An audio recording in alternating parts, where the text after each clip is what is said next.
Hey, hello, and welcome to the show. It's me, John Park, and it's JP's product pick of the week. And here we are, ready to do it. Let's unveil this thing. I'm so excited about our product pick of the week this week. What could it be? Why? Oh, that's the wrong thing. This thing didn't update. All right, we'll leave that off.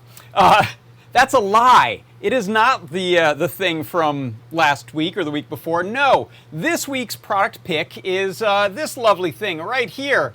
It is the VL53L0X, or LOX as we like to call it, because delicious LOX. This is a time of flight distance sensor. So what does that mean? You know what I'm going to do? I'm going to let Lady Ada herself tell us by jumping way back to November of 2016 when we first produced a breakout board for this lovely little sensor. So take it away, Lady Ada. Tell us all about this board, would you? Okay, this is the new product for the week that we made. This is the VL53L0X time of flight distance sensor. This sensor is from ST. It's really interesting. It is a sensor that uses a, for lack of a better term, micro LiDAR. It's a very small laser diode, and it, from what I can tell, bounces light off of things and then measures the reflection and the light, the delta in the wave form that's reflected, and uses that to determine how far something is. Basically, it's an interesting sensor because instead of sonar, which bounces ultrasonic off, and instead of IR straight up sensors, which usually just look for the amount of light bounced off and use that to approximate it, this is actually doing it a more precise and extremely narrow field of view sense, which is really good because a lot of times you want to measure exactly in front of you. You don't want to measure like over here, over here, over here. You want to measure right in front of you for robotics or motion sensing. And so this is a sensor that can do 30 millimeters to up to 2 meters if you're in a long range mode. For standard range mode, it's about 1 meter. Long range, you can go 2 meters, but you lose accuracy and precision. Yeah, sure. Most people will probably use it in the 30 millimeter to 1 meter range. But it's extremely responsive, takes about 50 milliseconds to do a reading. It's very accurate and very precise, only about 5% off. And it doesn't have the issue where if you're too, like some IR sensors, it can't tell if you're very far or very close because of the lensing, the sharp distance sensors. And it's very affordable compared to most LiDARs. And it's small, easy to use. We put on a breakout with 5-volt level shifting because it's a 2.8 volt device. And I've got a demo. So as my hand rises, you can see it's measuring, and it has quite a range. Most IR distance sensors do not go this far, or like if they do, they stop being accurate. Another nice thing is if I move my hand off even a little bit, like if it's not right in front, it's like a quarter-sized field of view. So you have to be right in the right location. There you go. So with that, Lady Ada, is, you guessed it, new products. Did it. Congratulations. All right, so that was then, and this is now. So what's changed? First of all, Stemma QT. This is one of our Stemma QT boards. If you're wondering about Stemma and Stemma QT, these are our plug-and-play boards that include easy connectors so that you can connect up sensors and displays and microcontrollers and relays and switches and buttons and knobs without doing any soldering. No breadboarding, no male solder pins being soldered onto the board and plugged in, and jumper wires and stripping wire, none of that. This is actually compatible with the Grove system, the Gravity system. The Stemma QT boards are 4-wire, and they're little baby ones, tiny little ones. We'll be showing those on this, this product. And now it's the same breakout, same board, except we're able to use the Stemma QT system. Before I go on, by the way, I'll mention that we've now got over 50 Stemma boards in the store that are sensors, and many more if you include some of the other Stemma products.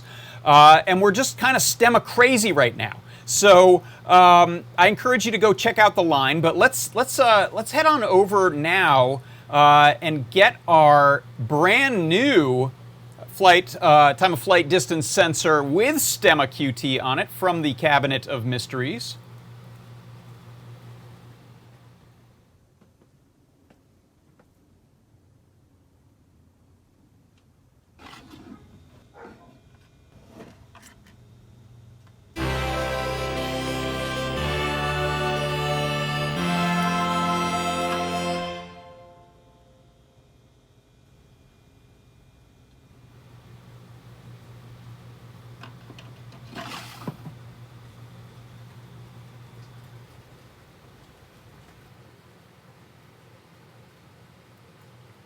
All right, I'm back. I'm back from the cabinet, and look, I've got it right here in my hand. This is our lovely little VL53L0X board. It won't focus, but what I'm going to do, I'm going to hook this up to an elaborate-ish demo that I've got today that I'm very excited about showing you.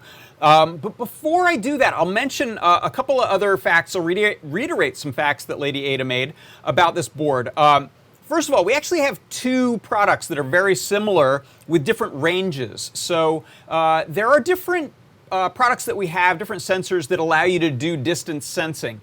So what's unique about these? First of all, that little tiny package on there that is the range sensor in the middle, that's a laser diode and a sensor, so it's able to send out little bursts, little packeted messages of laser light, and it waits for those to bounce back off of a reflective surface, and it essentially checks the time that that flight took. It will do so in a very narrow field of view. So like Lady Ada said, there are sonar and infrared sensors that are used for these things. Sonar often has quite a large cone, which can be useful for some things, but these are super useful when you want to detect something that is only right in front of the sensor itself. This version does, I'm using it at around 50 millimeters to 1,000 millimeters. It'll actually go out to 2 meters or 2,000 millimeters. And then we have the other one, what's its name? I wrote it down here somewhere. It's the VL6180X, which does a smaller range. It's good from about 5 millimeters to about 200. So it depends on your use, what you're looking for. But this one's really interesting to me because it's quite a long range while still being accurate as to that narrow field of view, which makes it really interesting for not just the uses that the manufacturer came up with. And if you go to our Learn Guide page, in fact, let me pull up some pages for you to look at. So here is our product page for this. It's the VL53L0X. If you scroll down in here, some of you might be viewing the show right here. We've actually got the live stream embedded right in here. I won't dare press that or all bets are off. But if you take a look here at this schematics, fritzing, diagrams, interface code, and more in the tutorial, if we click on this, we will get to the main guide page. If we head to the last page of the guide, you can see we've got the schematics, we've got the mechanical drawings, and we've also got a link to the data sheet. And if we take a look at that data sheet or the product page, data sheet will open up as a PDF. You can get more info from the manufacturer. I'll go ahead and accept your cookies, sure. And it talks about uses in here, different use cases in here, including sensing hands for faucets and soap dispensers, sensing users for things like laptop lids, if a laptop needs to know if there's a person in front of it or not, so it can turn maybe some energy savings on. I don't know if they use them in phones. I know some light sensors are usually used in phones for telling if you got your phone up to your ear. Also ranging and obstacle collision detection for robots is a common use. I'm going to use it for a musical instrument use, so we'll get to that in a second. But go and check that out if you're interested in learning more of the details of it. And let's now hook this up to something. So what I'm going to do some switcheroos here on cameras. Let's take a look. How about this view here? So what you'll see I've got here is a Metro M4 with a OLED from last week, actually, a Stemma QT OLED. And I'm going to go ahead and pull power on this for a second, just out of paranoia, while I go ahead and hook up my sensor to these two Stemma QT cables, and that's going to allow me to plug into the microcontroller over I2C, as well as, sorry, get my hands out of the way there, as well as to the OLED display. So we're daisy chaining that. Now I'm going to go ahead and plug this in and let that boot up. And what you'll see immediately is that it starts streaming distance data to this little screen here. And so I'm going to put my hand out here, and you'll see at about a meter or so, it's starting to notice my hand instead of some object that it was hitting. And as I come in here closer and closer, 300 millimeters, 200, 100, 140, 120. So you can see it's pretty darned accurate. It doesn't really wobble much other than my hand wobbling, but it's about a millimeter accurate at this range. And I'm using it down to that 500 or that 50 millimeter range roughly. And in fact, what I'd like you to do is see what my setup looks like here. That's probably a pretty good view of things. Let me move some stuff out of the way for you just a little bit, and head that over there like that. Okay, so let's get my head off to the side so you can see the sensor. There we go. So what you'll see is that you can see from this overhead camera that I've got some pretty responsive range finding going on there with the sensor. And you'll also notice, it doesn't notice when I lift my hand out of the way. There it's not detecting my hand at all. And now when I get into that beam, suddenly we're being detected, which is fantastic, because I'm going to use it as a big surprise here. I'm going to use it as a synthesizer controller. I love synth stuff. I'm actually going to be controlling this synth, this is a black box from 1010 Music, over MIDI. So my Metro is going to be reading that Stemma QT range sensor, and then it's going to be both displaying on screen what's going on. It's going to be sending MIDI instructions like I'm turning a knob. It's going to be sending control changes or continuous controller changes. And so what we'll do is I'm going to, I'll ask for your feedback as I try to mix in volume of that along with my voice. But what I'll do is I'm going to play a repeating loop. And while that's playing, it's going to adjust how well we hear certain frequencies with the distance. So you'll see.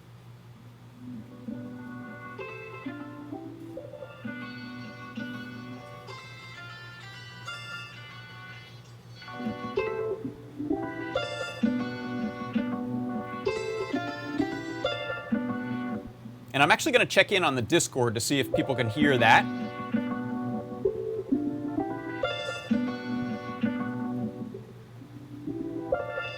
And if I get really close, we're going to get just tinny high upper level frequencies. And yeah, you tell me, thank you in Discord, Mark and Toddbot and Seagrover. Let me know if you can still hear what I'm saying along with that sound. Now, one of the things I really like about this is that I can hold a position and then interrupt it.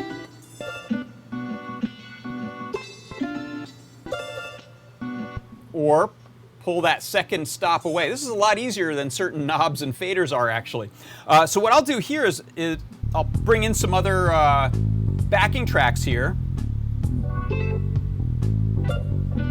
can see how this could be a performative instrument.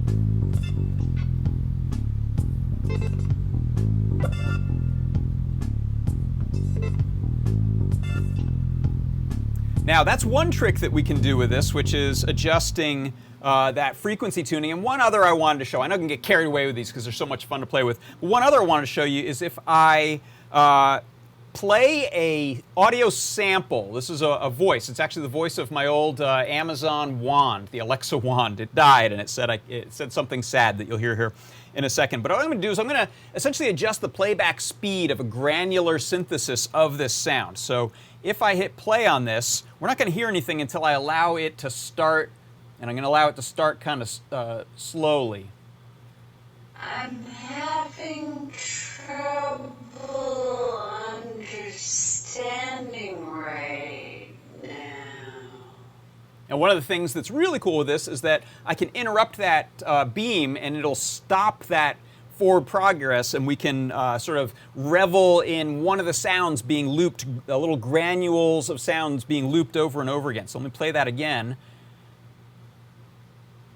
I'm having And we can hold that right there. Now we can bring in some other sounds.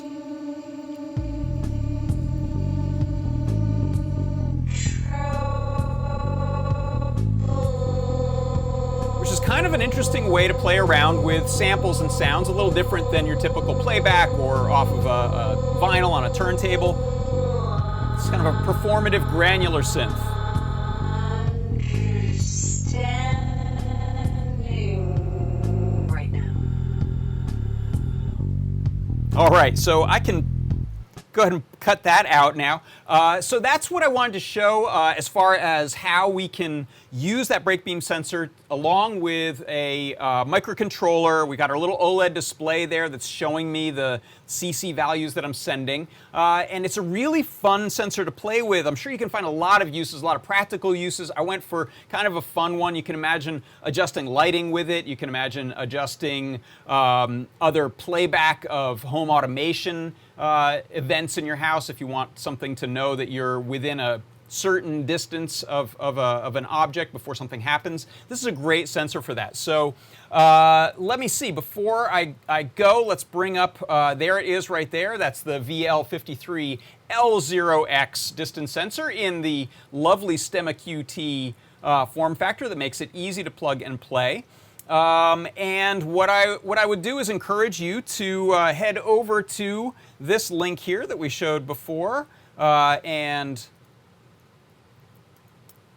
you can buy one today. I think they are, $14.95 in the store. They are in stock, so go get one and play around with it. You might want to also pick up some Stemma QT cables while you're at it. What I'll do with this one is my ceremony I like to perform at the end of these is take my new product pick of the week and let's place that right on the pegboard there. I know the OLED is missing, but there you go. That's our VL53L0X Stemma QT laser distance sensor, which is my product pick of the week. I'm John Park, and this has been JP's product pick of the week, and I will see you next week. And if you want to go hang out in the chat, head to Discord, adafruit.it/Discord. Thanks, everyone, and I will see you next time. Bye-bye.